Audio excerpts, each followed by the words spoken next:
Greetings, kids and nerds. I'm Lady Universe and I'm White and Nerdy, and this is going to be the deal for quite some time, which a lot of people are probably going to be confused about, but I'll try to explain it roughly. The deal here is that mostly, we are going to have a top 10 every Friday from now until December. So every Friday will be a top 10, and it will be my top 10 counting down on my favorite things of this year. We're starting today with one list that I've wanted to do for some time now. In fact, I originally wanted to do this way back in 2020, but that's when I was like, didn't know what I wanted to do with the channel really. So here we are at the top 10 and my top 10 favorite comic books of this year, which also, yes, this list includes manga. So I just want to get something really quick out of the way before I jump into the top 10 list.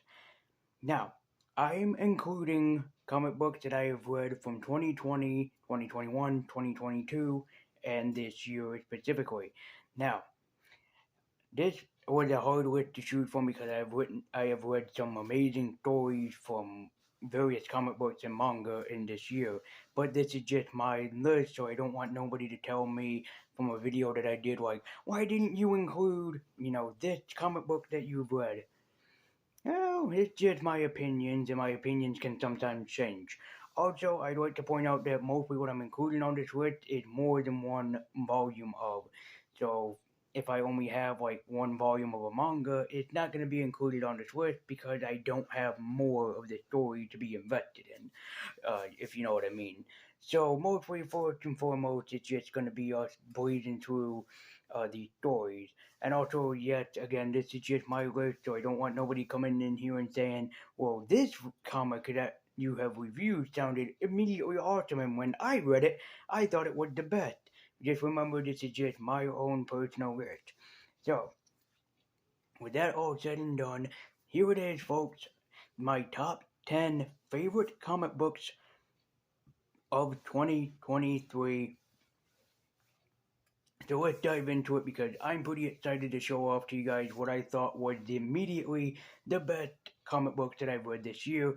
So let's begin the countdown and thank you for watching. Let me know what your favorite comics were in the comments down below. Also, I should feel free to notice for a lot of manga fans, there aren't many manga volumes on here.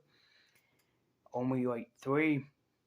So yeah, hopefully next year we can include more manga onto this list. But the list next week might have some people or make some people very excited. So anyways, let's begin the countdown. And this is my top 10 favorite comic books of 2023.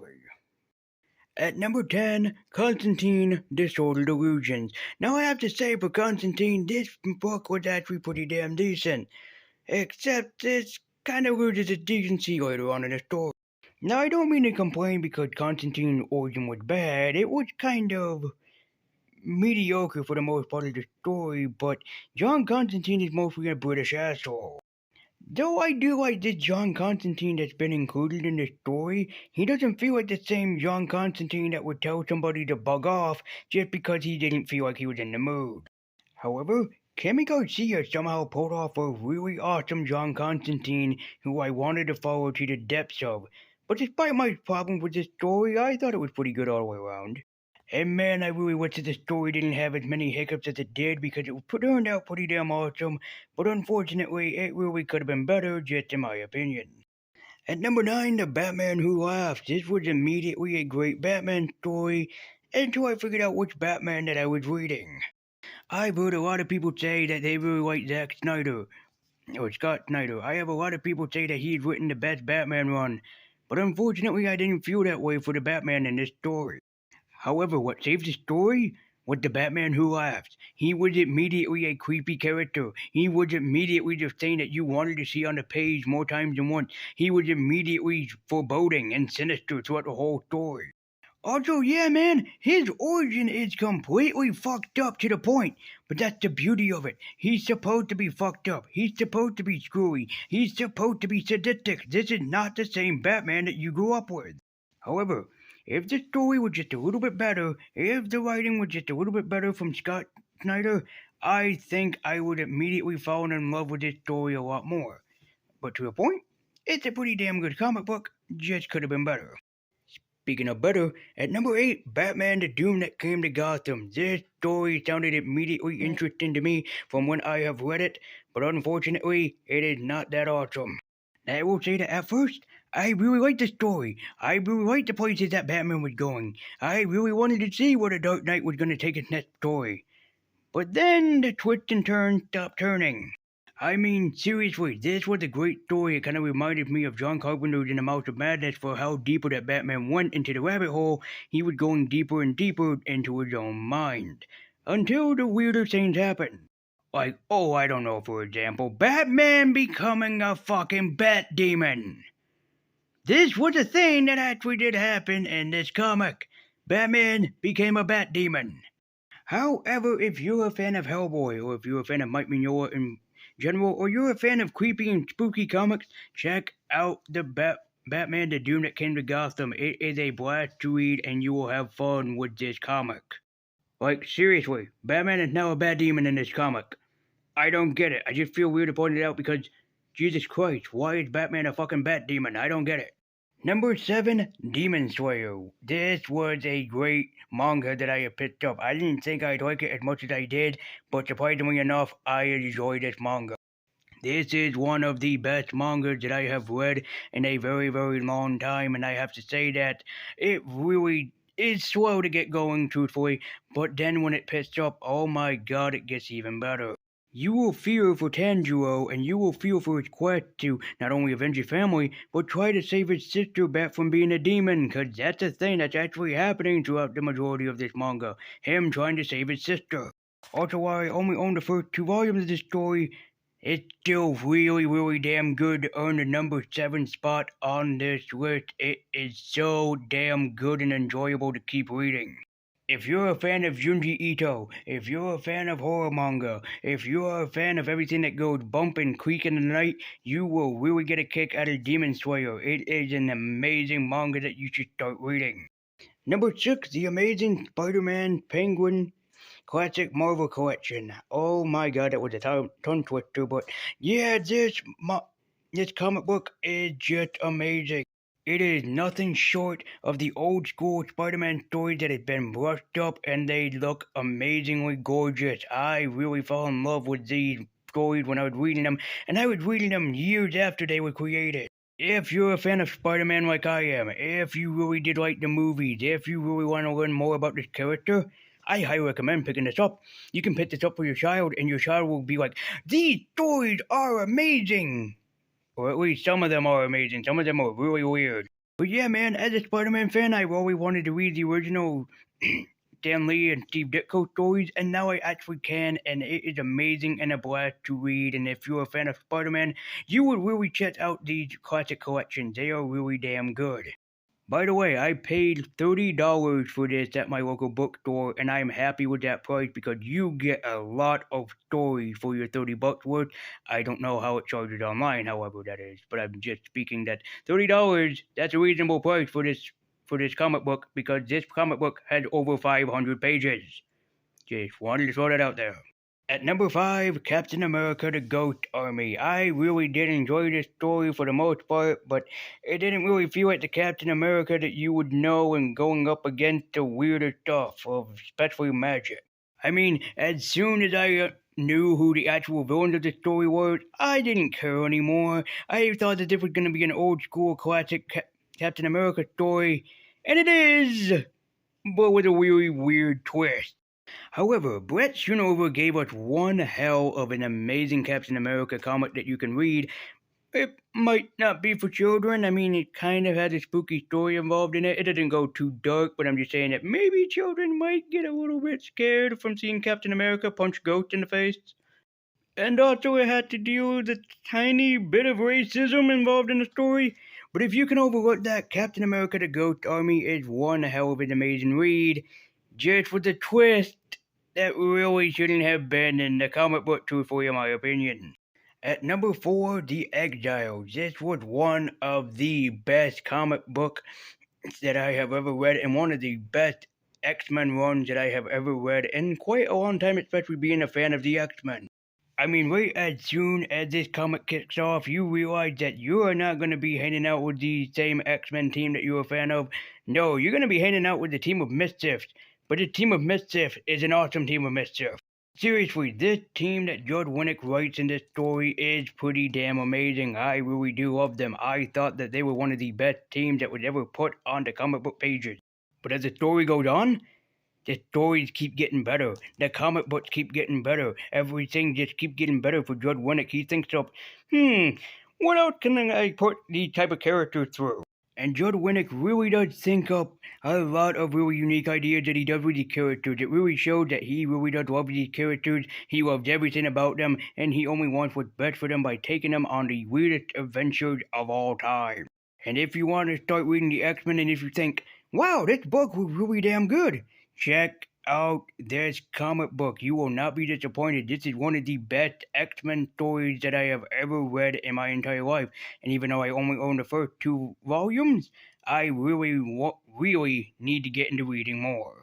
At number 3, High School of the Dead. This color omnibus. This is a great manga to read. And I picked it up because I was like, yeah, a lot of people keep talking about this, and I wonder why they keep talking about this, aside from the obvious fan service. Now I know, manga should mostly be in black and white, but this is a zombie story, and I have to say that in color, this manga looks so much better than it would in black and white. These are some of the also best written characters throughout the entire manga. Every single character feels like their own, really kind of separate entity from the story, but I love every single one of them that pops up on the page. And yes, I know that this series is fan servicey as fuck, but I don't care. I looked past the fan service and just enjoyed it for what it was. A story about teenagers and a few teachers surviving on the zombie apocalypse, which shouldn't work, but somehow yet it does. So if you want a really good manga recommendation, even if you like manga in black and white, which I do too, but if you want something different to read, check out High School of the Dead color omnibus. You will not be disappointed. Trust me when I say you will not be disappointed by how damn good the story is. What? What? Oh Jesus, stop looking at the fan services, you pervert! At number 2, High School Monster Musume Everyday Life with Monster Girl. This is one of the funniest and charming and heartwarming mangas I've ever read. This is the story of a young man who gets his wife involved with a bunch of monsters. Except monsters are illegal, so he takes on the responsibility of being their caretaker. Except until he marries one of them, he's not allowed to touch them in any shape or form. And this series has a lot of very creative girls that come involved in this series, and I love each and every one of them. Each one becomes my favorite in their own special and unique charm. And while yes, this entire series is fan servicey as all fucking hell, trust me when I say this is one of the funniest mangas that you could ever read. I mean, seriously, a lot of the stories and a lot of the adventures go into some very weird places. But it makes it all the more funnier to see how are these characters really reacting with this. I thought it was a dating simulator manga. But the way how these girls all react with one another, god damn it, it is some of the funniest shit that you will ever lay your eyes upon, and you will be sitting there going, how are these women all fighting over this dude? What the hell is going on? But that's the best part, kind of. You don't care about what's going on. All that you care about are these characters and what the hell is happening in this world. Everything else, you're just going along for the ride throughout the entire manga. And I own 6 volumes of this thing, and the stories just keep getting better, and the characters keep getting more remarkable. So if you're a fan of romance comedies, you will love My Everyday Life with Monster Girls. And my favorite comic book that I have read this entire year, Robert Kirkman's Invincible. I've read through this thing 4 times or more, and I am in love with this comic book. Robert Kirkman created one of the greatest comic book universes that could ever exist. And the fact is, he created all of the characters, or most of the characters, single-handedly on his own. This is one of the most impressive comic book universes that ever does exist, and it doesn't surprise me that he's getting a second season, or has gotten a second season, of the animated series because God bless it, this comic book is amazing. Okay, sure. Aside from superhero action, there is a bunch of drama that's involved in between because the characters are teenagers, but Stan Lee did that with Spider-Man, so if you can take that in Spider-Man, you can take that with an Invincible. And when you get down to it, Kirkman created some of the best superheroes in this entire universe. Like the girl Monster Girl, who was cursed by a witch only because that she was a teenager going through raging hormones, and every time she turned into a monster, she reverses backwards. So now she's the age of 10, even though she's about like 80. That is amazing. And I sincerely mean it. This is the best comic book I've read this year. Seriously, if you haven't read Robert Kirkman's Invincible yet, you really need to. It is an amazing piece of comic book history, and I love it. So if you want a great superhero story, and if you want to go flying up into the sky like Superman, please check out Robert Kirkman's Invincible. It is my favorite comic book of this year, and I can guarantee that a bunch of other people will love it. It got a lot of heart, great superhero action, a bunch of drama, and twists and turns that will have your jaw hanging by the hinges. So thank you guys so much for watching. Be sure to like, comment, and subscribe. Follow me at Twitter with a link in the description down below. And I believe Universe, I will wait nerdy, keep eking on, and let me know if you agree with my list. And tell me what was your favorite comic book that you've read this year, comic book or manga. They're one and the same. A bunch of people say that they aren't, but manga in Japanese really does mean like comic or comic book or something. I think it does mean comic.